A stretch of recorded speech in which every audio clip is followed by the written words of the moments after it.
So I'm thrilled to be moderating this, but at the same time, I'm actually not very happy to be here and for this panel to exist, because it shouldn't exist, right? Housing, I would love for it to be solved and we can all go off and do something else, as much as we, who love housing, it's beloved to us. But I wish all housing was affordable, and I think everyone in here would agree, right? This is a battle, a challenge that we've faced for time immemorial, and the people who work on the solutions, it's such a complex task. There are things to be done at the federal level, the state level, the local level. There's so much to do. We're not going to solve this in one sitting, and it's going to take a village, if not an army, to get it done. But it's people like our panelists and many of you, others here, who are working on it day in and day out, and hopefully we can alleviate issues and make it a safe, make it possible for people to live in safe, adequate housing, right? That extends to so much more. It's not just a place where you put your head. So we're coming up on the holidays, Christmas time, It's a Wonderful Life, right? When George Bailey says, look, this is, talk about the rabble, right? Mr. Potter, the rabble you're talking about, they're the ones who do most of the working and paying and living and dying in this community. Was it too much to ask that they work and pay and live and die in a couple of decent rooms and a bath? I've watched the movie too many times, I know it by heart. It's no different here, and that's what we're fighting for. We also know the disproportionate impact on communities of color, the challenges of low to moderate income people across the spectrum. It is under pressure like never before. And so with that, I want to bring up our panelists so we can talk about it today. Yep. All right, so panelist Terry Lee, the CEO of Atlanta Housing Authority. Please come on up. Yeah, thank you, Terry. Norina Limon. Norina, thank you. CEO of Casita Coalition, and Loretta Williamson of Truist.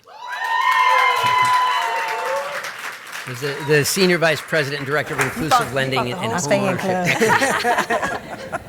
Truist, you guys know how to cheer, by the way. I want to just take a second, have each of you introduce yourselves, a little bit about what you do, and we'll get to the panel. But again, we're so grateful to have you here. The importance cannot be overstated, and maybe we can come up with some solutions here, or things that we can try to implement to advance the ball forward a little bit. So with that, will you tell us a little bit about yourselves? Absolutely. Good afternoon, everyone. My name is Loretta Williamson. I am the Director of Inclusive Lending and Homeownership Equity. I've been in this industry for 27 years. I've held various roles throughout my journey, but I would say that this part of my life right now is probably the most purposeful. So within my existing role, I have the ability to work with nonprofit organizations, community organizations, faith-based organizations to make sure that we are providing access to credit for all. And we know that it starts with the education. So I love this part of my job. It is the most purposeful, and I'm just really happy to be here. Thank you. Well, thank you. Thank you. All right. And hello, everyone. My name is Norina Limon. And also, I'm so excited to see how full this room is. Housing is a top issue for people around the country, and people are screaming, urging us to do something about it, and it always ends up being the fourth most important issue when three issues get addressed. Mm-hmm. And so I'm so excited that we're having this conversation. I'm the CEO of the Casita Coalition, which is an organization that's looking to solve the housing supply crisis through missing middle housing. I've spent my career on a number of issues working to bridge the racial and ethnic wealth gap. I sit on the board of the California Housing Finance Agency, the Turner Center for Housing Innovation, and I've spent my careers in working at institutions like the National Association of Hispanic Real Estate Professionals and the Consumer Financial Protection Bureau, which I know we have some folks here there. So excited to have this conversation. Thank you. Thanks, Noreen. So good afternoon. Have you guys ever had a mommy I made it moment? Yes. I'm in my mommy I made it moment. Yes. To be at the Operation Hope Global Forum talking about not just affordable housing, but quite honestly, people. Yeah. Because that's what it really equates to. It is something that is just really heartwarming for me, and I can't wait to call my mom when I leave here. But I am grateful to serve as the president and chief executive officer of Atlanta Housing. And for many of you, Atlanta Housing is the public housing authority for the city of Atlanta. I've been in this position a little under a year after serving with the agency for 3 years prior as its chief operating officer. But my story didn't start with Atlanta Housing. My story actually started several years ago in Jackson, Mississippi, having the opportunity. You better have somebody in here from Jackson. Really focusing in on housing from a nonprofit perspective, for-profit perspective, and then a governmental aspect from the state and local. And then when I traveled over to Georgia back in 2004, I started with the City of Atlanta in a variety of capacities as Director of Housing, Deputy Commissioner, and then last as Chief Housing Officer. And so I say all those titles, not because they're important, but they give you a sense of the fact that I've been doing housing now for a little over 27 years. And one of the things that I'm excited about at this part of my journey, this season of my life, is that I really have an opportunity to see how the policy decisions, the funding decisions, and quite honestly, the priorities we're setting actually direct or not direct the trajectory of someone's life. And so really grateful to have an opportunity to share with you today. That's great. So with that, let's get started. If it were up to me, we'd be doing this for hours and hours. We'll probably be doing it for hours and hours afterwards, but we've got limited time, and then you all are going to break out and try to talk about issues and come up with some suggestions that our panelists will give feedback on. So last year was a great session. I hope we can repeat it. Otherwise, I'll get in trouble. All right, Loretta, let's start with you. But as a general proposition, what I'd love to do is each of you has experience from wearing different hats over the years. And to me, I think we were chasing a speeding car when it comes to affordable housing pre-COVID. Afterwards, it's like a rocket ship, right? We've been talking about issues like housing supply and the impact of that. With interest rates going up, you think that, right, that prices should come down, but it's not. Housing is more and more out of reach. So for each of you, from your seats and what you're seeing and what your mission is, what are you focusing on right now with respect to affordable housing, and where are you applying your efforts and whatever you have in your arsenal, and what would you like to accomplish with it? Do you think it's possible? Yep. You want me to go first? Sure. Or? Okay. So first I would like to start, I think one of the things that we have to take into consideration is how we're defining affordable. And I think that very often we define affordability with income levels. And I'm not saying that it's not an income level, but it also means that I may not necessarily want to deplete all of my savings to purchase a home. Right. We know that we are in a very strange economy right now, so when we start thinking about affordable, we really should be considering what does it really mean to me, not necessarily tied to what my income level is, even though your income level is going to drive what you can afford. But you have to be very conscious, and we have to make sure that the narrative that we're putting out there around affordable home ownership is really driving the efforts that we're trying to do. I would say when you start talking about making home ownership more affordable, we hear housing supply issues. From a lender perspective, there's really not much we can do about housing supply, and we accept that. However, we do have an obligation to our community to make sure that we are educating them in the way that they understand that when I do have that opportunity to purchase a home, what tools do I need to use to obtain it? Do I have down payment assistance solutions that can help me? Am I putting myself in the right mortgage that's going to help me obtain home ownership? And I think partnering with many of our local and national organizations, even with Atlanta Housing, great partnership that we have, these are opportunities where we have to come together and talk about what solutions are we providing for the community that's going to help mitigate some of those challenges. Truist is definitely at the top of my list when I think about all of the things that we're doing in the community to help through education with our nonprofit organizations, just making sure that everyone understands what it means for them, because we know that homeownership is definitely the first wave of being able to produce that generational wealth for your family. And it also provides a sense of ownership and things of that nature. So we have to make sure that we're helping potential home buyers get themselves to the point where they first understand what home ownership looks like, They understand that they don't want to become house poor. We've heard that term before. So we want to ensure that not just from an affordability perspective, but we're able to sustain ourselves inside of those homes. So Truist, again, continues to work with external partners. We work internally. I think one of the bigger things that we have to do is listen to what our community is telling us, and going in with the thought of how can we help you reach the goals that you're trying to reach. Thank you. Great, thanks, Rita. And look, for me, that resonates. I came from the industry side and started doing all the reform work coming out of the crisis.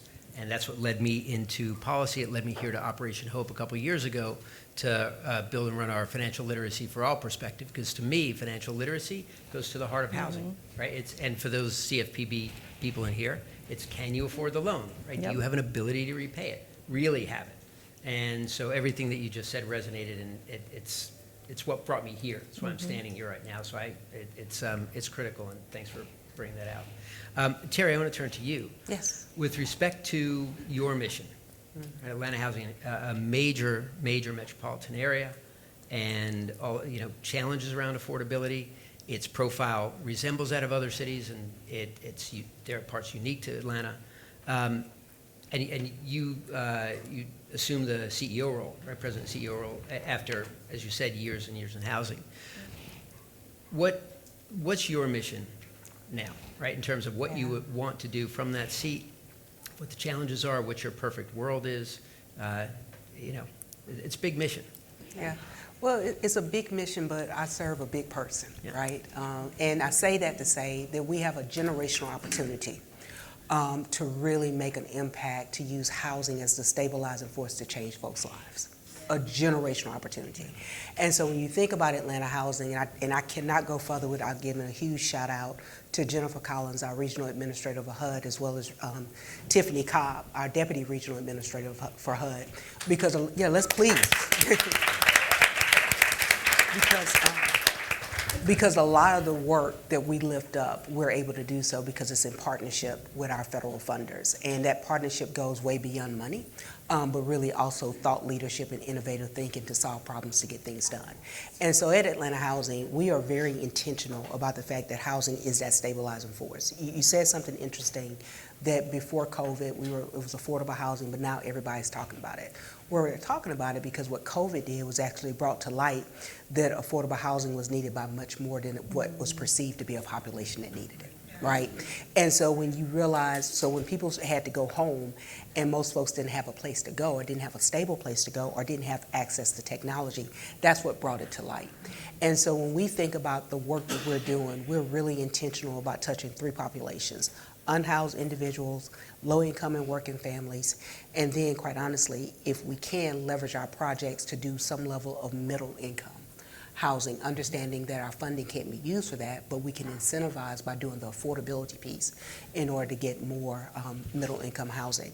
And that's important because you want to create a healthy neighborhood.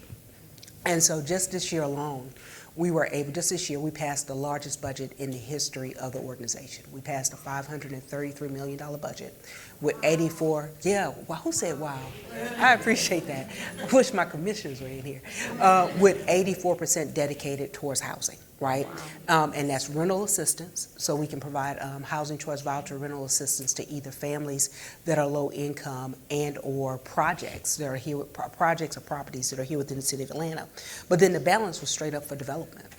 Atlanta Housing is in a unique position that probably back in the late 90s, early 2000s, we demolished a lot of our former public housing stock. And so in demolishing that stock, we now need to do something with it. So in 2024, we're activating over 300 acres of land in order to create more than 10,000, create and or preserve 10,000 units. And so we're actively doing it. This year alone, we've closed 11 transactions. And by the end of June 30th, we would have closed a total of 25, creating 3,700 units of housing, with about 2,800 units of those housing units being affordable. And that's a mixture. Thank you. And that's a mixture of both rental and home ownership, right? Awesome. And when we think about rental, we're thinking about unhoused individuals. How do we, be creative around permanent supportive housing solutions? And then how do we create rental house, stable and quality rental housing opportunities for our low-income families as well. And let me tell you why that's important. If you think about the families we serve, and I agree with you, the AMI qualification does get skewed a little bit, but my family, 67% of my families make $17,000 a year.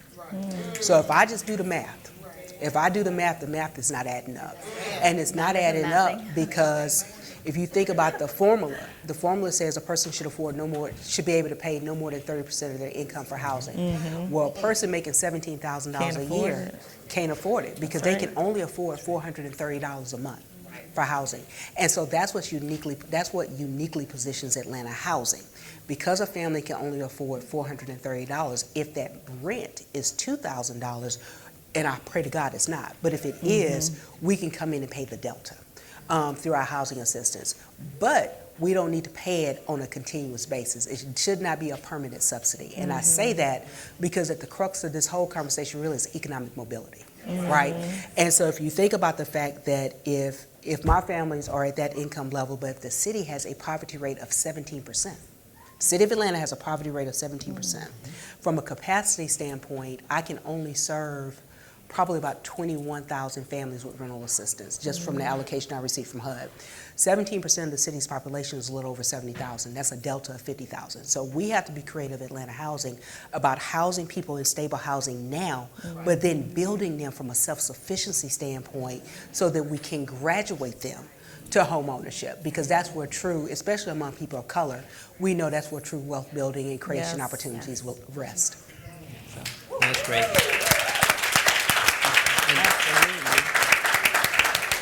As a quick follow-up, I had read something that you said there, right? A people-centered vision.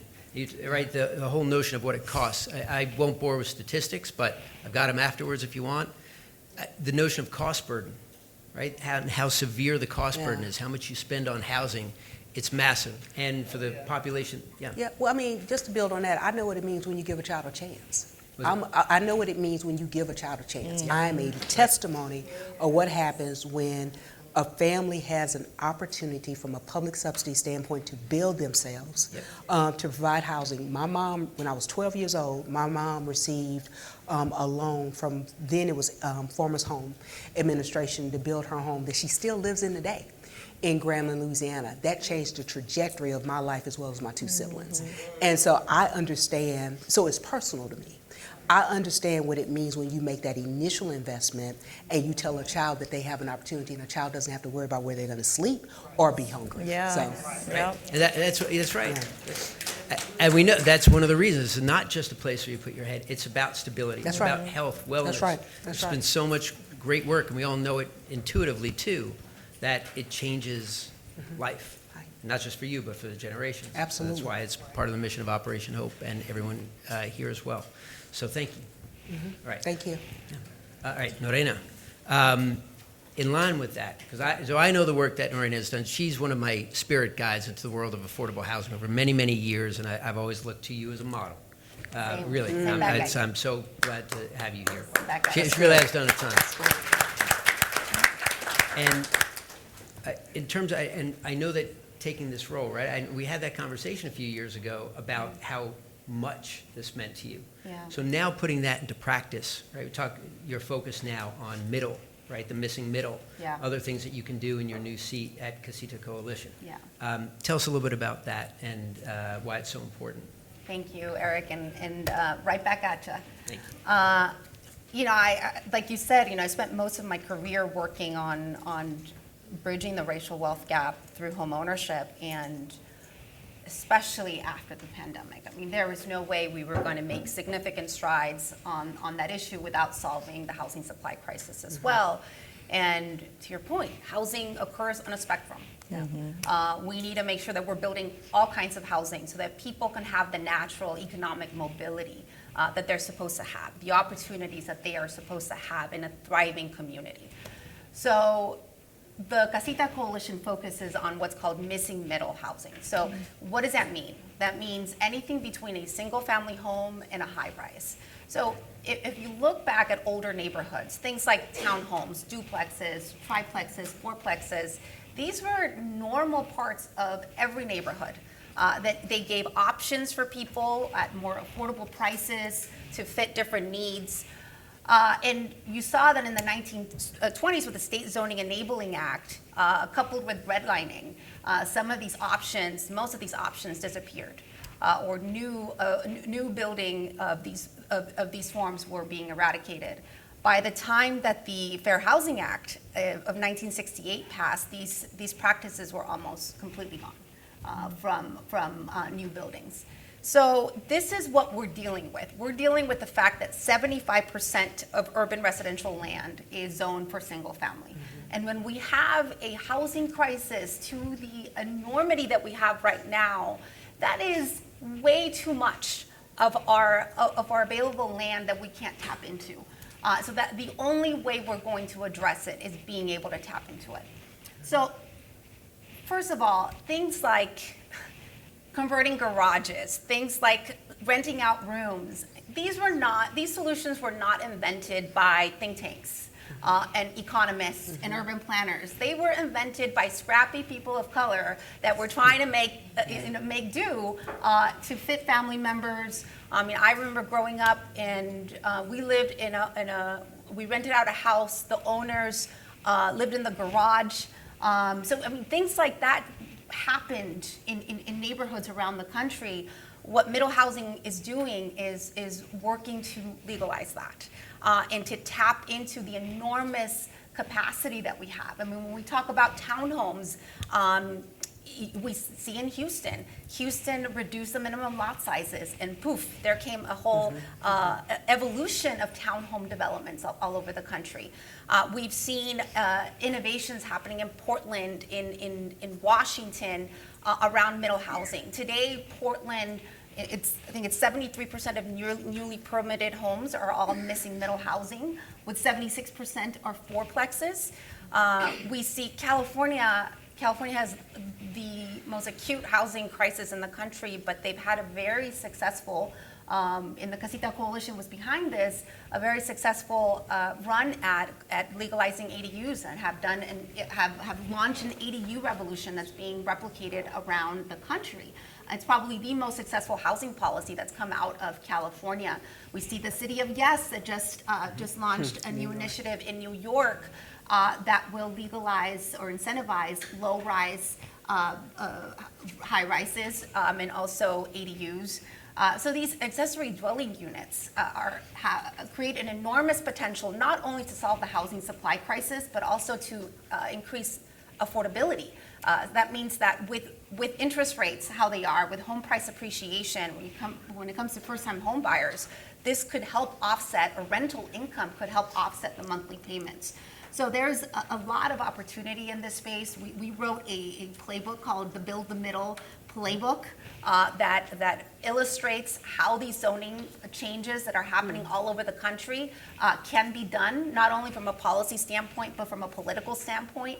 What are the winning messages? What are the winning coalitions to really move the needle on this? So excited to have those conversations in terms of how we expand some of the lessons that we're learning from around the country. That's great. Yeah. That's good. So, I want to mention one thing, and then we're going to turn to the pods, and Jay and Jaha will tell you what that's all about if you haven't done this before, the way that we hold the Idea Labs. But each of you, right, again, I mentioned before, there's federal, state, local. There's lending regulations, right, lending practices. There's what you're doing on the ground, like zoning, permitting, financing, finding ways to actually build up, thinking about where the need is. There's such a range here, and just here alone, of all the different ways to attack and approach the affordable housing issue. And if you asked me many, many, many years ago, early in my career, can you get there with, little bits and pieces, like 1,000 here, 1,500 there? I was probably very misinformed or uninformed, or would have given you a different answer, but now I say it's crucial. And so, without it, it doesn't matter where it comes from, it's a need, because it's been exacerbated by COVID, let alone post-crisis, and it's not going to get any better for a while. Right? There's a lot of challenges. So before we break it to the pods, and this is where my own pathology, I have this anxiety about saying we can't go for 3 hours with all the questions that we would love to talk about, but maybe we'll hold court afterwards. Before we break into the pods, can each of you say one thing or two things that you would like the pods maybe to consider, because they're going to break into different groups, try to come up with some ideas, solutions, suggestions, comments, questions that you're going to comment on with feedback. And I invite you to go around and listen to what is being said. And if any of you want to talk to any of them specifically in your pod, please request them, and they'll hopefully come over. But don't pull them in different directions. But if you can go ahead and do that, that would be great to kind of set the stage for what our attendees will talk about. So if I had to talk, my primary one would be mindset. Because mindset is extremely important no matter what it is that we're trying to do. When we hear the term minority, how does that make you feel? That's why I love the term emerging majority. Because for the past several years, we've heard that minority means, it has a certain type of connotation to it, right? And they've said over the years, the minority will become the majority. I'm here to tell you we're already here. So we are the emerging majority. So as you go back and you have these conversations, it's the mindset that's really going to take us to that next level. We have to be able to see ourselves there, place ourselves there, and manifest exactly what it is that we want. So when I say mindset, it has to start there. So there's so much education out there. We could break up into different types of labs and talk about, well, if I had this policy, this procedure, this thing that was occurring, if our mindset is not where it needs to be, I don't care how many tools we provide each other.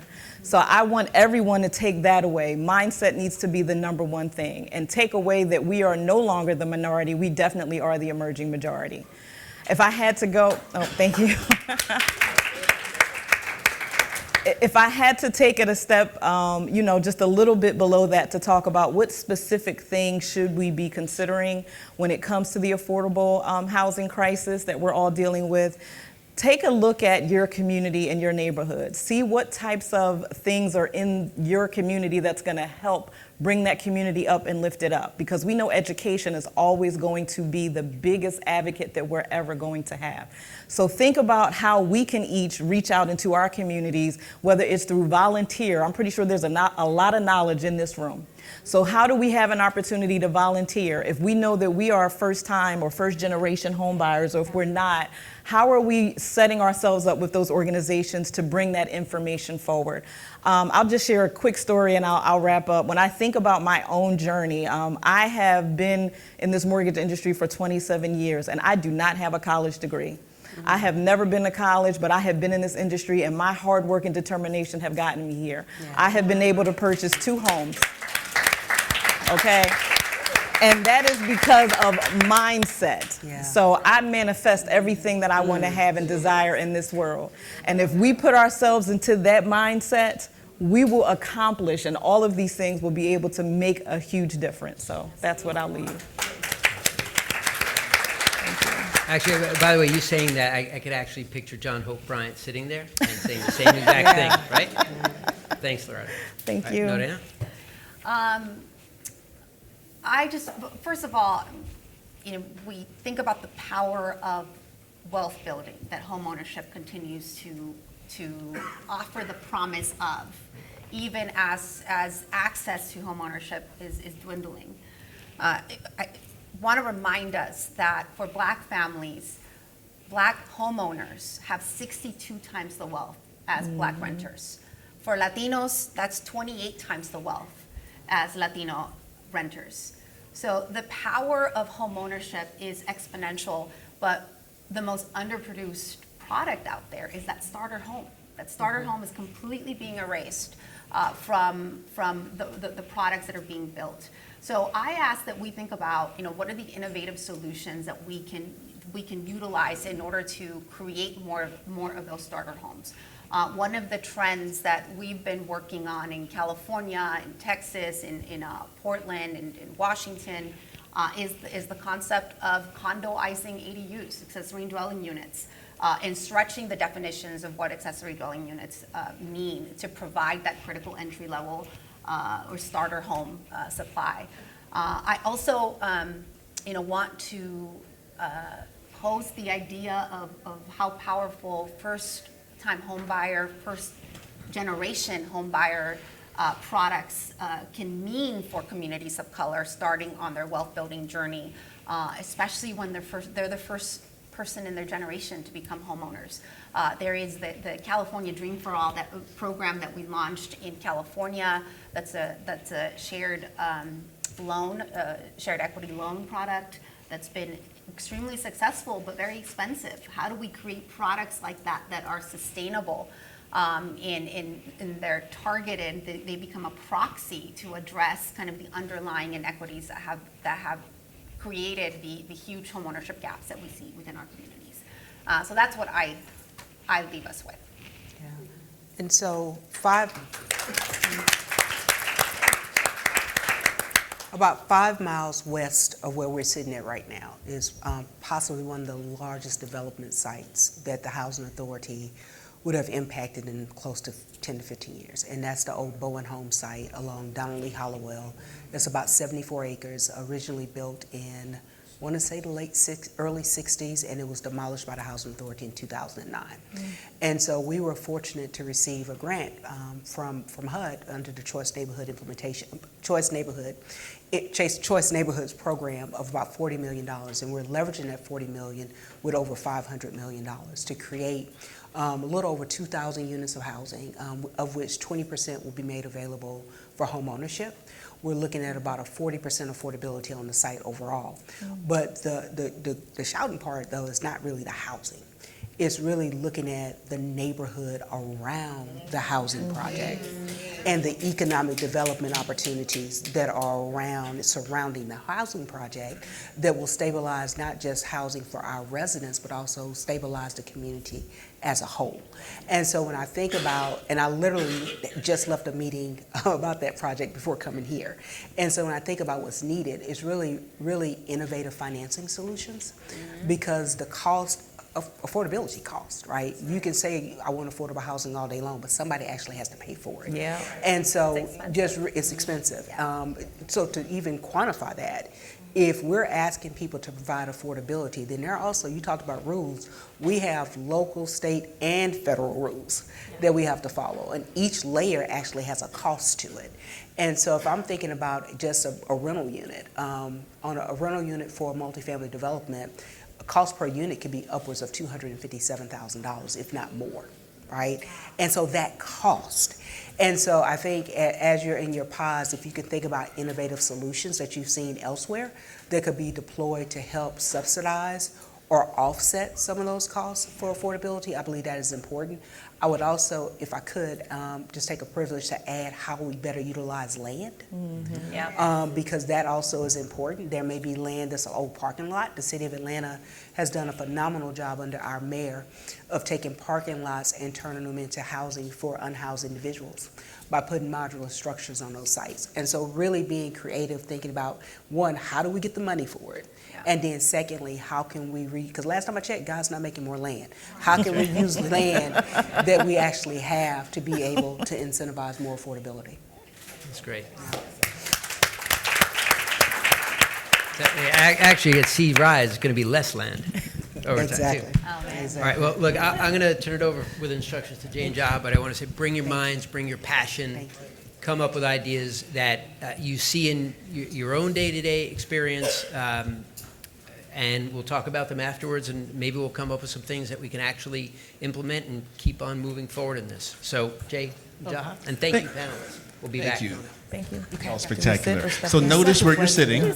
We've already divided the room into what we call 6 pods, and you have a truest volunteer here who's going to be writing these ideas. What these are big ideas. So you're going to be sharing big ideas. So, let's go around.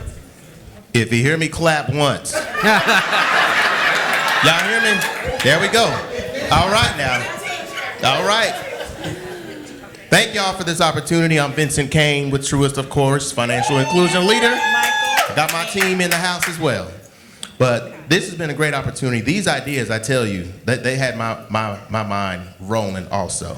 I'm not going to take all the time, but these all go towards, of course, what you all just talked about, what we can do or what we can work towards in our communities to help the problems that we see.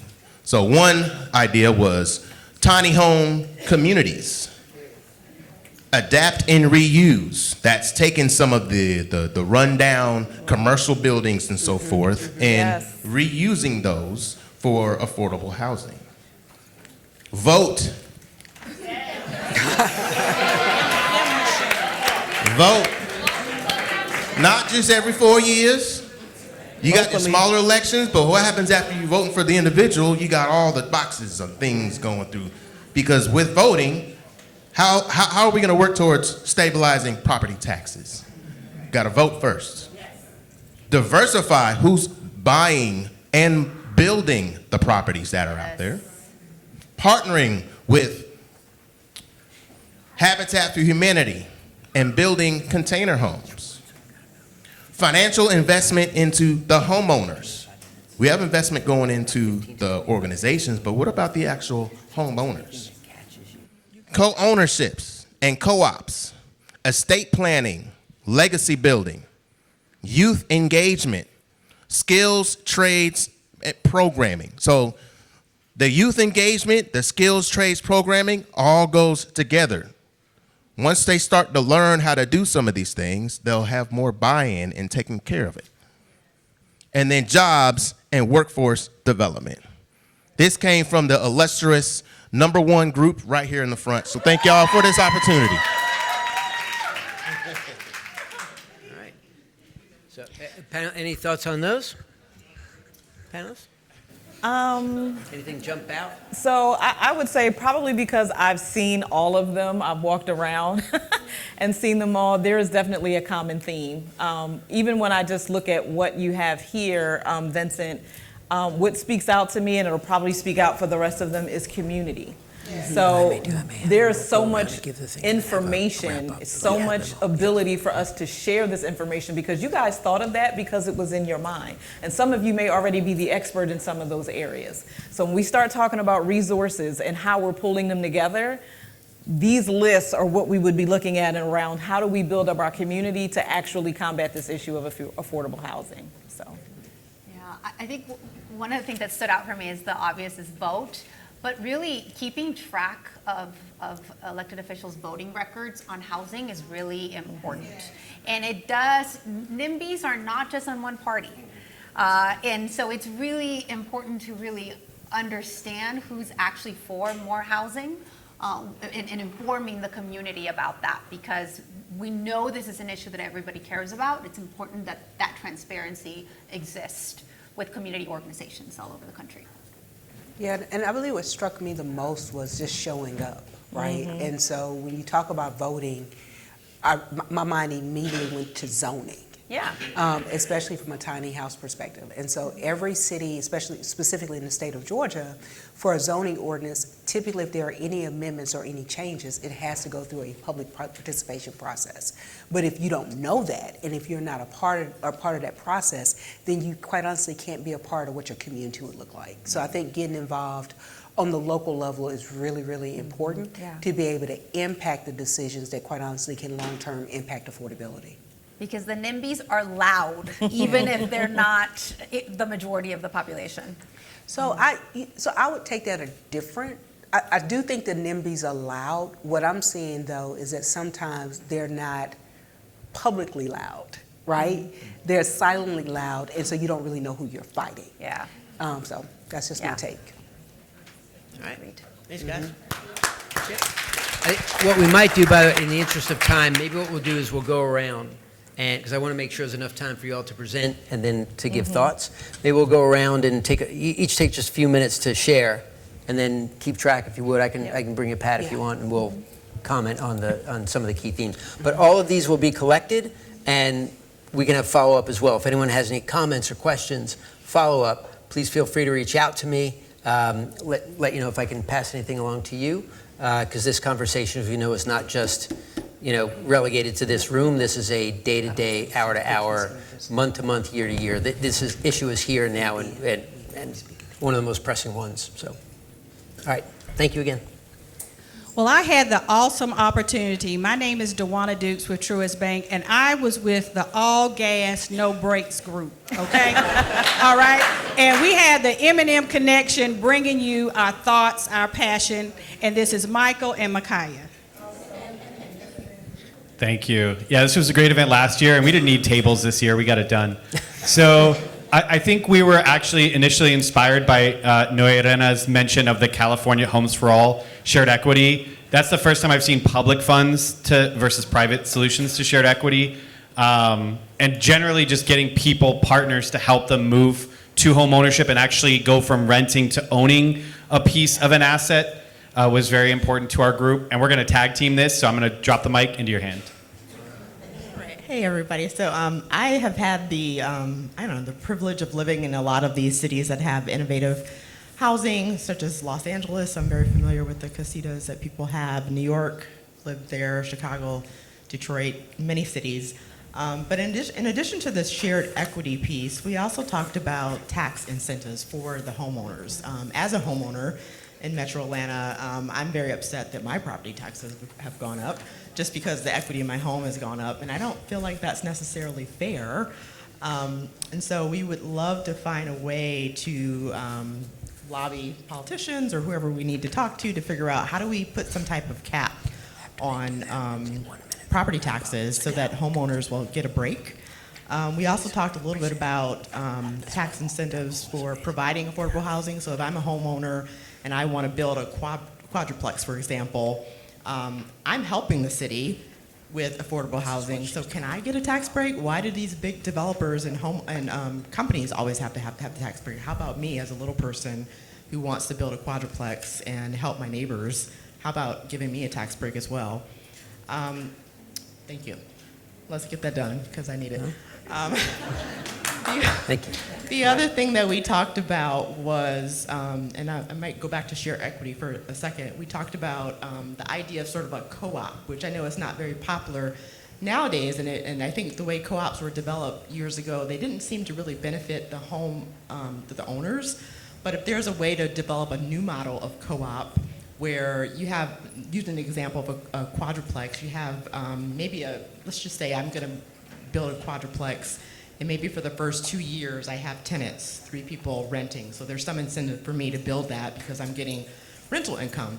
After those 2 years, and I'm of course making this up, those other 3 people, they become homeowners. So if you remember back in the days, there used to be this thing called rent to own, and again, I don't know if that was predatory or if it was really helpful or not, but if there's a way to modernize that where a couple of years it's going to help me as a homeowner. After 2 years, those other tenants are going to become homeowners. We all have a share in that quadruplex, and each person has a right to share, to sell their quadruplex when they're ready to, and maybe they graduate, once they build enough equity, graduate to another larger home. So that's another idea to help build equity, give people opportunities to own, build capital, and again, go and get more housing available.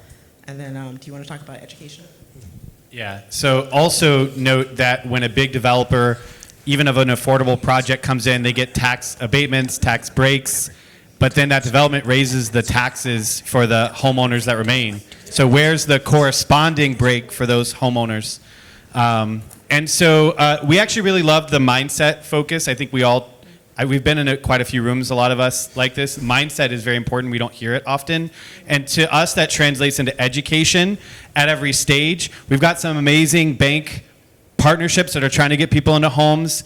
And if you don't educate at the last 100 yards, to their door, to their family, right? They don't know. Not only do they not know, they will self-opt out and say, that must not be for me, because they've had broken trust. And then they hear a word like credit score, and for no reason, they get scared and run away and go pay an unsavory character to help their credit. So we need to really get in close to these communities and focus on education as part of that mindset shift, including after transition home ownership. And maybe the key here, like Hope, which works with that particular bank, is these more interoperable agreements where you're sharing data and accountability. So it's not just a milestone you pat yourself on the back and go to sleep when you get someone in a home, but you share with partners who can step in, and if we collectively serve the same families, then, in the right way, then we can get this done. So. Great, thanks. Good afternoon, everyone. My name is Cheryl Edwards-Gray. I'm a financial inclusion leader with Truist. I had an opportunity to hear so many amazing ideas from this team. I am truly inspired. I'm going to pass it over to Amber Whittington. She is here from DC, and she's going to share the ideas from this team. Thank you so much. So we'll quickly go through because I know time is of the essence. So one of our colleagues talked about conversion of fourplexes into condos. So I think it might be kind of a same approach with maybe a co-op situation where people are, you have a developer and then at some point people are able to own a unit within a fourplex. We also talked about incentivizing builders for more affordable housing, and one of our colleagues talked about that it's not just a tax break, but that you ultimately need to do an incentive or some incentive based on how the percentage of how many homes in the development are affordable. So that we also talked about replicating the tiny house, I think it's like the first Black tiny house community that we have in Atlanta, replicating that across the country, and also in densely populated areas. And so those were the ideas. All hearts and minds clear? All right, passing the mic.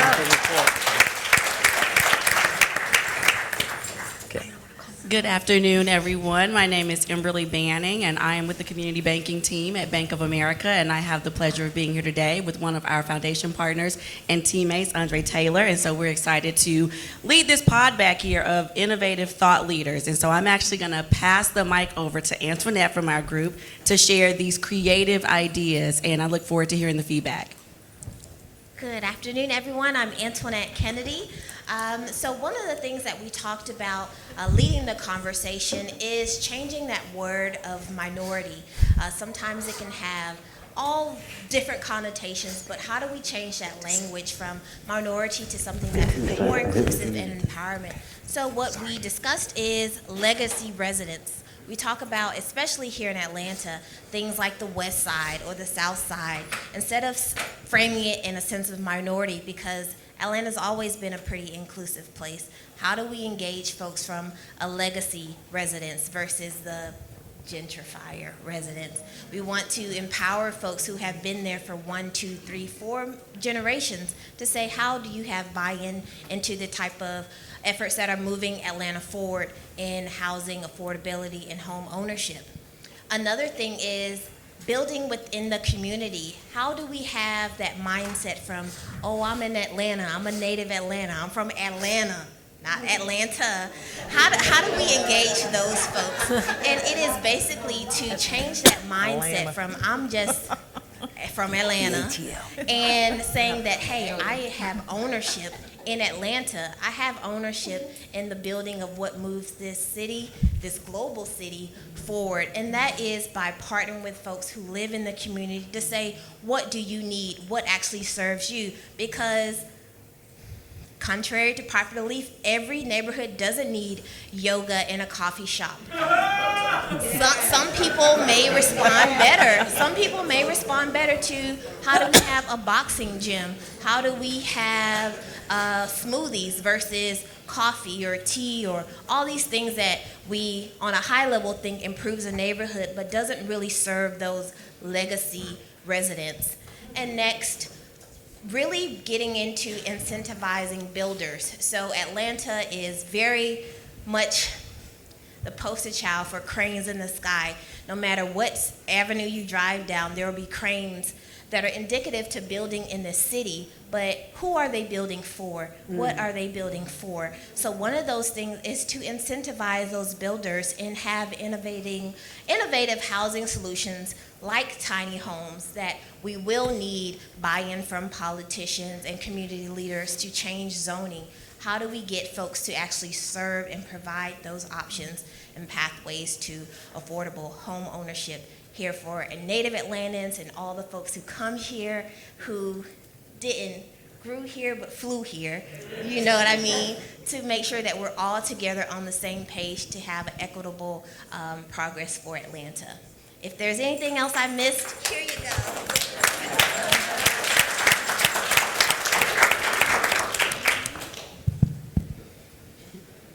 Good afternoon. Good afternoon. I had the pleasure of working with these folks. I like to call them Team Feed Forward. That's a term that's coined from Truist Bank. Anytime we give feedback, they no longer say feedback, we say feed forward because we're moving forward for progress. I like that. We're really excited to talk about some things that they discussed. One thing that they talked about was the emerging majority. That builds confidence, right? And what builds more confidence? Numbers. There's power in numbers when you know you have more people backing you. Another great benefit was employer benefit program for housing, right?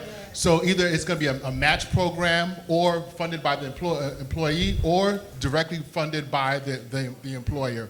Really excited, never really thought about that. A lot of these were already spoken about, so talking about using those spaces for duplex, maybe rechanging them and make them in multi-units. Maybe some people could do podcasts, so from a more business development within the community. Condos, also from an HOH perspective, really regulating that so the funds are being rededicated right back into community and not having these large balances to really help and support that community. And I'm going to go ahead and pass it on to my teammate over here. Good afternoon. I'm Leslie Funderburk Rush. Funderburk. With an F. Some people say Thunderbird. I'm not sure how they get that. So if you heard anybody in Atlanta, Funderburk, they are related to me. So we talked a lot about really mindset and how that mindset equates to either education and also mental health. So just to really quick, we, as financial inclusion leaders for Truist Bank, it's about 61, 62 of us around the country. And what we actually do is go into the communities and partner with organizations, whether it's churches, whether it's schools, whether it's medical, whether it's nonprofit organizations or small businesses. We do workshops to help educate. So I'm going to pass it over to Dr. Cynthia Williams, who's going to really kind of get into that mindset, the education, and mental health. Thank you. Hello, everyone.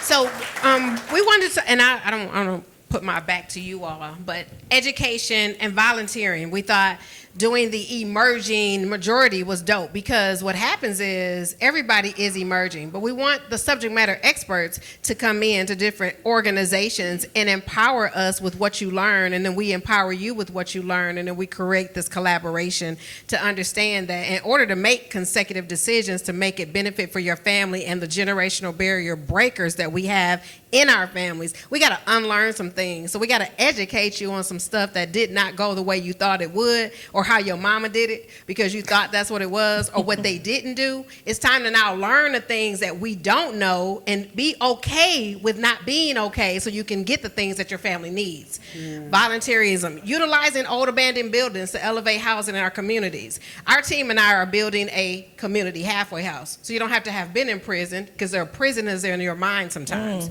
So our goal is to educate you that as they contract me to go over to different facilities, I'm giving tools that are lifelong so people can understand how to get the mental prepared so they can be a homeowner. Because we can't assume that financial literacy we know is not in the schools, but adults need it. We have to go back and understand how to break the barrier so our children can be the successors if we weren't. Help people to take care of their mental health, which will create a mindset of I can, right? It's just changing the mindset. It's just undoing some things you did forever that you thought was cool, and it's just Uncle Robbie. No, Uncle Robbie need to learn that again. That's right. We got to change that, right? That's not the mindset, because little Bobby is looking at Uncle Robbie and he's still teaching wrong. So we got to now change the mindset and understand we breaking generational barriers here. We're not doing the same thing our ancestors did that kept us in poverty. So we understand that emerging through the majority of who we are, everybody got insight, but everybody also has trauma. Transportation, make it affordable. So if people just say, hey, I don't want to stay in the city. I want to go to Covington, or I want to go to Conyers. I want to go to Union City. Make the transportation sit out. You know, it fails every time we want MARTA to be extended. Well, people don't understand that the road right now in Atlanta, you're spending your time in traffic more than you can get to where you're going. So you almost got to leave an hour or two ahead to be in the event at 8 o'clock. You got to leave at 6 o'clock. Because the traffic is crazy. So if we can get it extended out, it wasn't as important years ago, but now it's needed, right? And so we need to make sure that people are coming like us. We do prison reform. We do transformation. I think everybody needs to get the opportunity to be put into a transitional home. I don't care what your background is, and be taught how to do it again. Get that chance again. Don't be afraid to say, I'm a married person and we don't really know how to do it. We just love each other. Come get the resources. Healing zone. All right. So Oh, thank you. That was amazing. All of these ideas are going to be captured. We'll make sure that the panelists get them. We'll take a look. We were talking about maybe doing a follow-up webinar. Yeah. Right? Yes. We'd love to do it. We'll keep you posted. But unless we want to battle whoever's going to try and convert the room for the next session, which I'm not opposed to, we've got about a minute or so for each of you to yeah, right? Because we're coming up on time. So I wish we had more. If you can share thoughts, it could be about any of the ideas, or we could do that on the follow, or just thoughts you want to share with by the way, thank you all for coming today. Thank you. And for the thoughts. We'll thank the others first, but I want to thank everyone here for your thoughts. Like, you're here for a reason, right? You're passionate about it, and so that's got to be acknowledged, and it matters. So share ideas, and then we'll wrap up for a minute, and enjoy the rest of the conference. But take it away. Yep, thank you, Eric. I just want to say, you just mentioned we're here for a reason. So when I looked around all of those groups and everyone was collaborating and thinking through what can we do to make this a better place? What can we do to really help our community? I heard a guy back there that said, well, when are we going to start our community? Because I got 5 on it. So when I hear something like that, when I hear something like that, that tells me that's a real conversation. We all came together to really think about what did we need to do to really make an effective impact in our community. All of us, we don't have to be in the bank, we don't have to be in policy, we don't have to be in any of those areas, but we know what our communities need. So don't let this be the last time we have this conversation. Let's bring ourselves, I hope you guys connected with each other, got some phone numbers, bring it back to your communities. We talk about sharing the resources. It's so much information in this room. How do we take it back and build us up? Because that mindset change is going to be the game changer for us to be able to make that work. So I thank all of you for taking the time out of your day. I really appreciate being able to absorb all of the energy in this room, and thank you so much. Thank you. I think the only thing I can say is the solutions are out there. You all proved it. It's just a matter of implementing all these solutions around the country, and we can solve this crisis. It is not as insurmountable as it feels at times. There's innovations that have come out. One of the ones that you spoke about was the shared equity loans. So the California Dream for All creates a 20% down payment shared equity loan that is supposed to be repaid at the time of sale. But because it's a state-sponsored program, you cap the appreciation at 2.5 times the size of the loan. So there's protections in there to ensure that people are still building wealth. The problem is that a state-sponsored program, it only goes so far. There are 2,000 households that were served. How do we create the private-public partnerships that we can do in this room to create that at scale? That is what I'm really excited about. And I also want to echo reframing the narrative about minority communities. This is business, and communities of color are driving growth in the housing industry. And so no matter what happens, no matter what administration is in office, we got to know that we are the future. Yes. And we got to own that. Yes. Absolutely. Thanks, Maria. So I would challenge you. First of all, I think everybody in here had a mommy I made it moment. Yes. Because each one of you poured just some of your best thinking into ideas as to what you can do, quite honestly, to help heal and grow your communities. But what really stood out for me were the intersections of the conversation, right? I heard workforce development, and that goes back to economic mobility for people. I also heard transportation. The fact that we need to make sure that we start having a conversation around not just housing affordability, but also the cost of transportation, because we know that is very significant. But then I also heard education. And while we spoke about education more so from a financial literacy standpoint, it's really education, period, right? Yeah.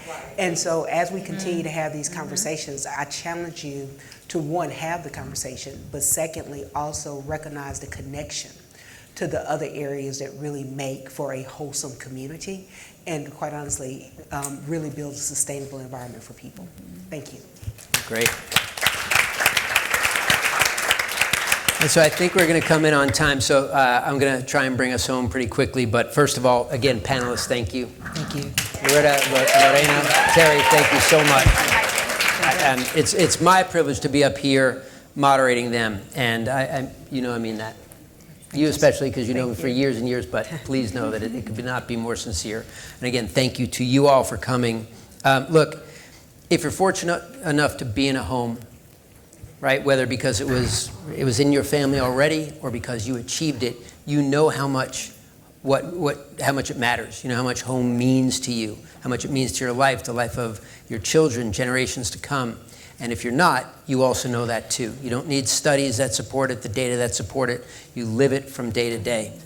And going back to It's a Wonderful Life and George Bailey, right? We're the ones, we work, we play, we live, we die in the homes, right? This is life. And what home really means, and I think this echoes through all the conversations today, home matters. So this is a must-achieve mission, and conversations like this, followed by action, are going to get us there. And even it's whatever progress we make, it's not going to be enough, but it's something. So keep on with the fight. Thank you. And that's why Operation Hope exists. That's why all of you do what you do, and why you're sitting here right now. Appreciate you. Thank you, and have a great rest of the day.